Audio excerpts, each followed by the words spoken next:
Hey guys, and welcome back. Today we're going to be doing another product review. We'll be looking at this lovely brown box here. Actually, this is the GT08 smartwatch that just came in from China. I bought it for around $18, and we're going to be unboxing it and taking a look at the features and the build quality here. Just doing a general first impressions video on the device, and let's see if it's crap or not. Go ahead and crack the box open here. It's very plain, no markings at all on it. And first thing inside the box is the watch. Put that off to the side and see what else we got in here. Cardboard spacer, which is pretty nasty. This smartwatch phone user guide. Please read the manual before use. Well, I'm not sure if that's entirely possible. Let's see. Get the focus. Safety warning. The information in this document won't be modified or extended in accordance with any notice. The watch should be charging 2 hours at least before use. Yeah, this not the worst translation I've ever seen in my life, but yeah, it's still not great. And get rid of that, and the only other thing we've got in here is a micro USB cable. Fairly short, but seems reasonable quality enough. I haven't actually used that yet, and I have had the watch out and I've played around with it a little bit already. It's in one of these kind of thin film plastic protector bags. Pull it on out of there, and the first thing you'll notice with this watch is much higher quality than most of the other kind of cheapy smartwatches that you can buy on eBay. It's actually aluminum band around the outside, and this strap is a very solid, kind of hard rubber, similar to what you see on a lot of kind of sports watches and stuff. It's not super high quality feeling, but it's not bad either. The clasp mechanism is quite nice here. It's got just these two little pins that push into the holes here and just snap together quite satisfyingly, and seems to hold very sturdy, so that's a bonus there.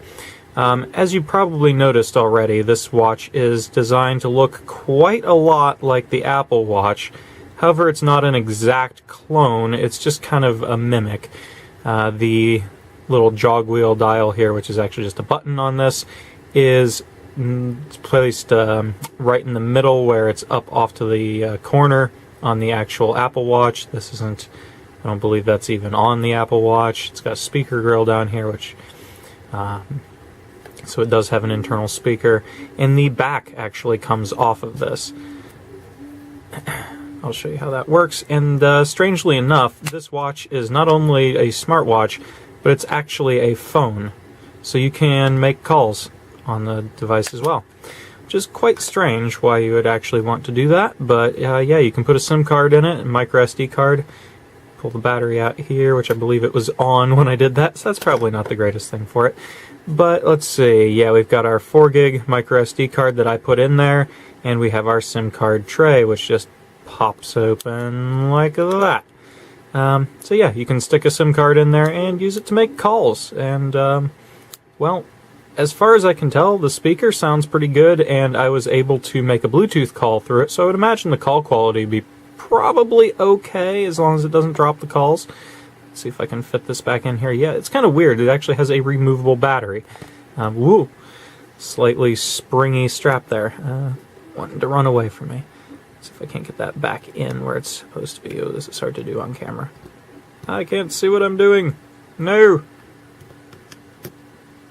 Gah, get in there. Alright, there we go. Got that back on. The back on. Hopefully the right way around. Now we'll see if we killed it by pulling the battery out while it's running. Press and hold the power button, and it shows the little Android logo and says smartwatch, plays a crappy little animation, and you're in. Yeah, so this is primarily to be used with Android. It's going to try to connect to my Moto G3, but I don't have it down here. Boy, I should have thought that through before I started the video. Anyway, we're not going to be looking at the connection part of it. I'm going to make a whole separate video about how to get this thing set up on your phone, because it's not super simple. That's an entire video's worth of content right there. So, but we're just going to go ahead and look at some of the basic features from the home screen here. It's showing our time, which, since it's not connected to my phone and I just reset the device, it just shows a bunch of zeros. Yeah, so it says it's basically midnight is what it's thinking. And we've got this home screen that looks kind of similar to the Apple Watch app menu. It's got a bunch of little things on here. It's actually a fairly responsive screen, and I believe it's glass. It feels like glass. It doesn't feel like plastic, and it hasn't scratched yet, and I've been wearing it around a little bit already. So I think it's glass. It's probably not very high quality. It's definitely not Gorilla Glass or anything nice like that, but it feels like it's alright. This actually has a camera in it, which is quite surprising. Yeah, you can see not exactly a good quality camera. You can see the camera in front of it here, but you could take a picture with it. I don't know why you would really want to take a picture with it, but it works. I mean, I guess that's nice to have. I don't know. If I was designing this, I would have just left it out. But yeah, that's a thing. You can look at pictures. I believe that's WhatsApp, Twitter, Facebook, and Google Chrome. However, none of that will work unless you have a SIM card in it, because those are, well, it runs off the 3G or 2G or whatever this thing's capable of. I don't know its actual phone specs. It has an internal music player. It has a microphone so you can record like voice memo stuff. Go ahead and go in there. So yeah, you can record, playback stuff, and select files from here. And if you go into the music player, go ahead and select a new track. I'll only play a second of this because it is copyrighted. A little bit up to here.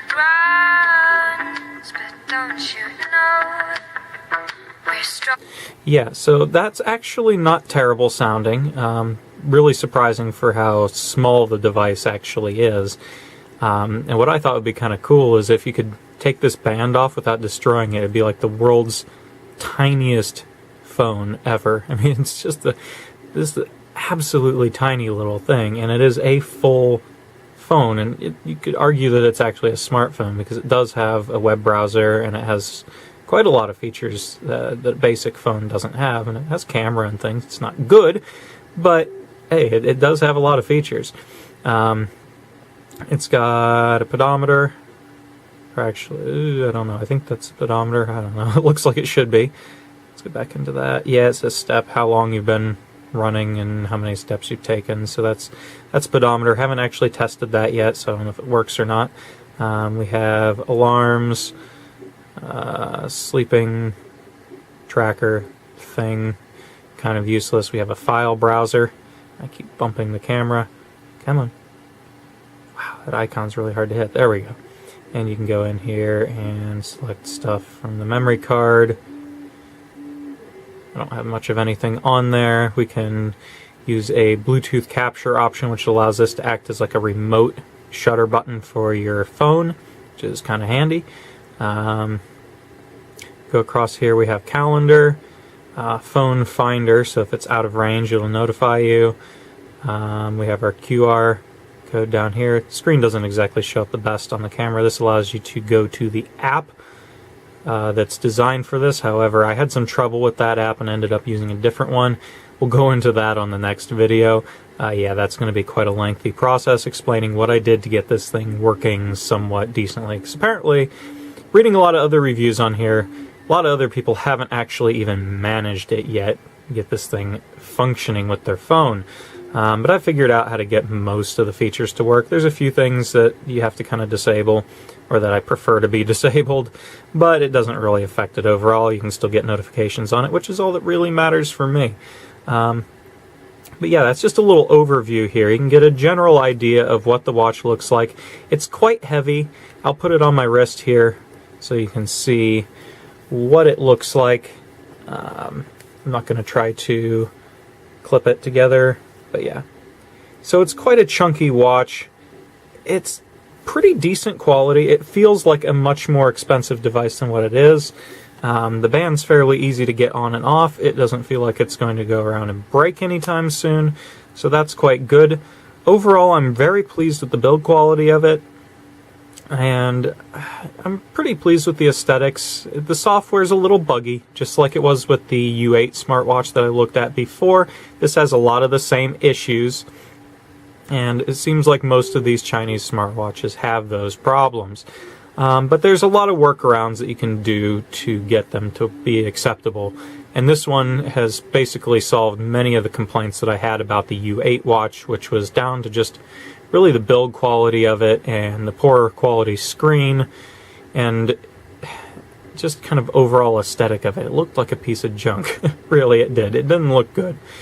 And half the reason of getting a smartwatch is, well, it looks cool, you know. And that's a big reason for getting one of these is, well, it kind of looks like an Apple Watch, and it looks like a much more expensive device than it is, and it feels like a more expensive device than it is.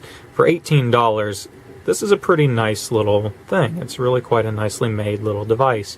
And so far, if you're willing to put in the time to fiddle around with it and experiment around with it and figure out what works, it's a pretty good device. But if you're not tech savvy with Android, and if you're not willing to play around with this stuff for a while and screw around with it for a couple of days getting it working, then this probably isn't the device for you. But we'll go on to that more in the next video. And on that note, I am going to let you guys go. And if you like the video, go ahead and give it a thumbs up. Stay tuned for the next video on this device, which will be dealing with the software. And I will see you guys then. Have a good one.